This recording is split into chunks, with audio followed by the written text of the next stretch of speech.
এটার দাম 20 টাকা, প্রায় 1138 গ্রাম। এখন এই যে এটাকে লালন পালন করা হলো, ঘটনার পিছনে ঘটনা আছে না, মাত্র 20 টাকা কেমনে হয়? তো আমার আহ, ঘরে মহান আল্লাহ পাকের মেহেরবানিতে যে সন্তান উপহার হিসেবে দিয়েছেন মহান আল্লাহ পাক, তার শখের জন্য সে একটা ছোট বাচ্চা, পার্শ্ববর্তী প্রতিবেশী 4-5টা ছোট বাচ্চা রেখেছে। তো একটা বাচ্চা দেখে সে কান্নাকাটি করতেছে। পরবর্তীতে সেখান থেকে প্রতিবেশী রাজি হলো যে আচ্ছা ঠিক আছে, আপনি একটা বাচ্চা নিয়ে যান বাচ্চার জন্য। আমি বলছি কত টাকা করে পিস কিনেছেন? বলছে 20 টাকা। নিতে চাই না, বলছে ঠিক আছে, আপনার বাচ্চাকে একটা ভালো দেখে পণ্য কিনে দিবেন, বৈধ, রং তামাশার পণ্য না। পরে 20 টাকা দিয়ে বাচ্চাটা কিনলাম।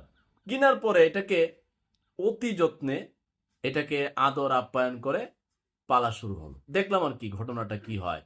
শখের বসে বাচ্চার খেলার জন্য কেনা হয়েছিল, পালন করার কোনো উদ্দেশ্যই ছিল না যেটা বিশাল বড় হবে। এটা নিয়ে আপনাদের কথা বলবো।